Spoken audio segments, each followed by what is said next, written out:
E aí, pessoal, como é que vocês estão? Eu sou Ivana Gibara do Tutim Podcast. Estou hoje aqui com você para continuar a leitura do livro Vinho Novo é Melhor, de Robert Thom. Espero que você aproveite essa leitura. Vamos começar? Capítulo 11. Quem precisa de 4 travesseiros? Pelos fins de dezembro, todos na unidade sabiam que eu estava saindo. O major ainda achava que eu estava fazendo uma grande tolice. Eu tinha excelente ficha funcional, como se evidenciava das minhas 7 medalhas de condecorações. Contudo, Deus deixara bem claro a sua vontade, e eu sabia que a mim não restara senão obedecer. Assim, no dia 31 de dezembro, eu tive uma despedida militar. O oficial comandante e todos os homens da unidade se reuniram num salão para oferecer-me uma grande festa de despedida. Quando entrei, todos se puseram em posição de sentido enquanto eu era escoltado até a mesa principal. As bebidas foram servidas e cada um começou a encher seu copo. Alguns dos camaradas sorriam e piscavam um para o outro. Eles sabiam como eu me sentia em relação às bebidas alcoólicas. Sirva-me um refrigerante, falei alto bastante para que todos ouvissem. Quero deixar o exército em plena posse de minhas faculdades. Todos se riram. Depois que o oficial comandante fez seu discurso a meu respeito, mencionando todas as coisas que eu tinha feito pelo exército, todos tinham seus brindes preparados. Antes, porém, cabia-me falar agradecendo. Não achando certo brindar com eles e com suas bebidas, respondi da forma seguinte: oficial comandante, oficiais superiores, oficiais inferiores, oficiais não comissionados e soldados. Aprecio sobremaneira esse admirável gesto de despedida esta tarde. Sinto-me profundamente tocado por ele. Mas, desde que Cristo entrou em minha vida, meu coração passou por uma experiência real. Aprendi a detestar as bebidas alcoólicas que corromperam meu lar e arruinaram minha vida, quase me levando ao suicídio. Eu apreciaria bastante se nessa tarde, antes de levantarem seus copos para brindar-me, vocês curvassem as cabeças em oração e me permitissem agradecer a Deus os meus anos no serviço, bem como pedir a bênção de Deus sobre vocês, meus camaradas. Eles depuseram os copos e oraram. A unção de Deus veio sobre mim e, quando eu disse amém, havia naqueles homens uma verdadeira luta para reter as lágrimas. Antes que tivessem oportunidade de fazer seus brindes, pus o meu cap, aproximei-me do oficial comandante e, num silêncio de morte, bati-lhe continência. Então, dando meia volta, marchei para fora daquele salão rumo a uma nova vida, envolvido pelos tempestuosos aplausos dos homens. 1 minuto justamente após a meia-noite, eu estava oficialmente fora do exército. Ninguém jamais saberá quão livre me senti, quanto me sentia no dia do Ano Novo de 1952. Nada mais existia para deter-me. Todo impedimento terreno ficara para trás. Eu estava agora consagrado a uma vida exclusiva de fé nas promessas de Deus. Mas não permitas que eu fique preocupado com coisas materiais, Senhor. Orei. Concede que eu me sinta preocupado somente com os milhões de pessoas que ainda não ouviram o Evangelho. Enche-me de amor pelos perdidos e que eu saiba avaliar quão terrível é passar a eternidade sem Cristo. Essa é a coisa mais importante. Tu cuidarás de nós e de nossas necessidades materiais, se nos consagrarmos a Ti e a Tua obra em primeiro lugar. Pulando da cama, comecei enquanto me vestia a cantarolar um velho e querido hino. Mal eu tinha cantarolado apenas uns 2 versos quando comecei a tossir. Tossi tão forte que precisei assentar-me à beira da cama para tomar fôlego. Esta asma miserável, resmunguei para mim mesma, vai ser a minha morte qualquer dia. Sofri a seguir um acesso de tosse que durou cerca de 15 minutos. Quando passou o acesso, eu me sentia fraco e exausto. Você e seus sonhos malucos de um ministério entre os pobres, soprou o diabo. Quem vai querer ouvir uma máquina chiante como você? Censurei-o francamente e disse algo acerca de servir a Jesus ainda que eu tivesse de morrer em ação. E isso era muito possível. Meu estado tinha chegado ao estágio em que eu estava vivendo, praticamente na base de comprimidos de efedrina e não podia deitar-me para dormir. Recostava-me sempre em 4 travesseiros. No dia 3 de janeiro, levei Joyce e os meninos a uma convenção eclesiástica nas montanhas próximas.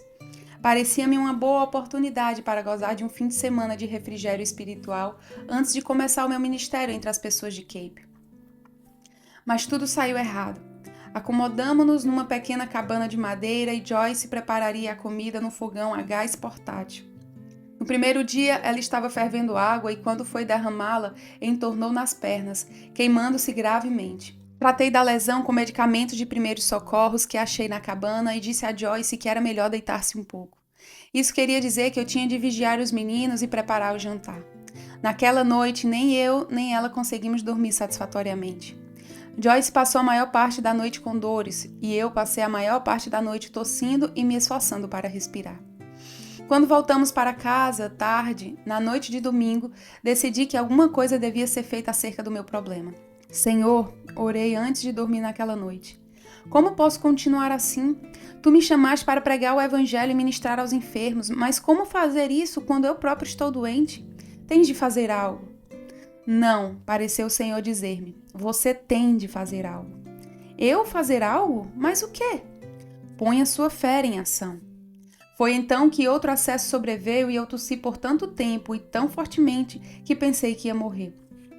Joyce se aproximou e me abanou, mas não adiantou nada. Abriu a janela pensando que um pouco de ar me faria bem, mas nada havia por fazer senão suportar a crise. Quando afinal o acesso começou a acalmar, comecei a pensar no que Deus havia me dito. Põe a sua fé em ação. Estranho que Deus dissesse aquilo, de novo. Ele sabia quão fervorosamente eu cria nos grandes ensinos de sua palavra acerca do poder de curar. Eu não somente cria, mas pregava a respeito. Pensava no Salmo 103, versículo 3, quando Davi fala de Deus como sendo quem sara todas as tuas enfermidades. Lembrava-me de como Isaías predisse a crucificação de Jesus, dizendo, pelas suas pisaduras fomos sarados. Isaías 53, versículo 5. Realmente eu cria nessas afirmações. Mas Deus parecia estar dizendo que eu tinha de provar a minha fé fazendo alguma coisa. Está certo, falei bem alto. Se é a ação que tu queres, então vamos a ela. Pus-me de pé, peguei 3 dos 4 travesseiros que eu sempre usava para recostar-me e pus no quarto de despejo. De agora em diante, disse a Joyce, vou dormir como qualquer pessoa normal. Se Deus quer curar-me, então não preciso de 4 travesseiros para conservar-me vivo. Tem certeza? Sim, e as pílulas também se vão. Repliquei pegando o vidro de comprimidos de efedrina e indo para a cozinha. Abri a torneira e joguei os comprimidos. Será morrer ou sarar? Falei, mas vou obedecer à palavra de Deus. Voltei para a cama e me deitei ao comprido de costas pela primeira vez em meses. Cerca de meia hora mais tarde comecei a tossir de novo. Eu sentia como se tivessem cortado o ar. Meu peito ofegava e eu lutava para conseguir respirar. De repente tudo escureceu e eu me apaguei. Naquele estado inconsciente, alguma coisa aconteceu. Não estou certo se era um sonho ou uma visão, mas eu me sentia caindo nas entranhas da terra. Era o poço de uma mina abandonada ou algum misterioso abismo escuro? Eu não tinha certeza do que era, mas sentia que era úmido e abafado. Quando atingi o fundo, pareceu-me estar numa caverna escura e subterrânea. Olhando à minha frente, percebi um largo e escuro lago. Cheguei até a margem e ali vi cobras e ratos. Sapos saltavam por ali e haviam escorpiões e aranhas. Onde estou? Sussurrei para mim mesmo. Então, olhando através do lago, vi o que parecia um bote com um homem dentro dele, remando vagarosamente, mas com firmeza na minha direção. No mesmo instante, percebi que era o anjo da morte que vinha buscar-me. Minha vontade era voltar-me e correr, mas meus pés estavam colados no chão. Quando meus olhos ficaram mais acostumados com as sombras, vi que havia milhões e milhões de pessoas naquele lago. Notei especialmente as cabeças das mulheres pairando abaixo da superfície, com os cabelos soltos e em torvelinho. Você me pediu uma visão dos perdidos, falou uma voz. Cada fio de cabelo nestes milhões de cabeças representa uma alma perdida na eternidade. Veja quantos milhões são elas. Ao olhar para aquele vasto lago e ver as muitas pessoas ali, caí de joelhos e comecei a chorar. Não por mim, mas pelos milhões de almas perdidas que eu vi. Ó Deus, clamei, não me deixes morrer ainda. Deixe-me voltar à terra dos vivos para que eu possa trabalhar por ti e trazer os pecadores a Cristo. Alguém precisa ajudá-los. Deixe-me voltar, deixa-me voltar.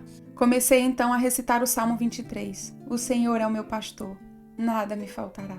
Enquanto eu tentava dizer essas palavras, minha respiração se tornava mais e mais difícil. Fiquei tonto e caí de costas, murmurando ainda as palavras do Salmo. Por fim cheguei às palavras, ainda que eu ande pelo vale da sombra da morte, não temerei mal nenhum, porque tu estás comigo. A tua vara e o teu cajado me consolam. Justamente nesse momento, senti um par de mãos invisíveis insinuando-se por baixo do meu corpo e levando-me para fora daquele poço. As mãos invisíveis me elevaram e gentilmente me depuseram sobre um declive gramado, à margem de um ribeiro. Nesse exato momento eu estava dizendo: Ele me faz repousar em pastos verdejantes. Leva-me para junto das águas de descanso. De repente recuperei a consciência. Era noite avançada. Ouvi alguém orando baixinho ao lado da minha cama. Era o pastor Crampton. Estava dizendo: graças te dou, Jesus, graças te dou, Senhor. Toquei-o no ombro. Há quanto tempo está o Senhor aqui? Ele estava um tanto surpreso. 2 horas e meia, respondeu ele sorrindo. Você está bem? Foi então que notei quão facilmente eu estava respirando. Nenhum chiado, nenhum esforço. Imagine só, até a minha voz soava diferente. Louvado seja o Senhor! Gritei só para ouvir de novo a minha voz. Não havia dúvida, a estridência desaparecera. Pulei da cama e abracei o pastor Crampton e Joyce. Deus curou-me! Gritei. Vocês podem entender isso? Estou curado. Minha asma se foi. Não demorou muito e a meninada estava de pé. O que está acontecendo? Perguntou Drummond com ar sonolento. Papai está curado! Exclamou Joyce. Veja como ele está respirando com facilidade. Todos eles correram e ao redor de mim me olhavam admirados. Menino! Exclamou Davi. Agora posso ter meu travesseiro de volta. Todos rimos e nos alegramos por bastante tempo. Mas finalmente o pastor se retirou e mandamos os meninos de volta para a cama. Pela primeira vez em meses eu dormi como um bebê. Levantei-me no dia seguinte como se fosse o dono do mundo. Era formidável estar vivo. Meus primeiros pensamentos foram a respeito do ministério. Tudo indicava que Deus havia removido a última e grande barreira. Por isso achei que agora era a ocasião de lançar-me ao meu trabalho. Fui visitar o pastor Crampton. Pastor, comecei, o senhor sabe que me desliguei de tudo para dedicar-me à obra de Deus. Eu gostaria de candidatar-me ao ministério na missão apostólica da fé. Ah, irmão Tommy, respondeu o pastor, sinto-me tão feliz por ouvi-lo dizer isso. Abriu uma gaveta e pegou um formulário de candidatura. Preencha esta folha e a remeteremos ao escritório central da igreja.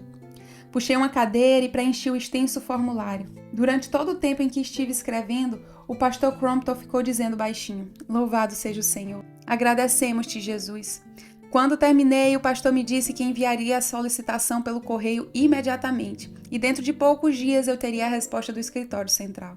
Fui para casa, tranquilo, certo de que tudo correria bem. Poucos dias depois, no entanto, recebi uma carta de rejeição. A carta explicava que era contrário à orientação da igreja aceitar alguém com mais de 5 filhos para o serviço missionário. Eu tinha 6. Senhor, o que eu faço agora? Perguntei no meu desapontamento. Já não o disse a você? Pareceu falar-me o Senhor. Já me disseste? Perguntei perplexo. Quando? Onde?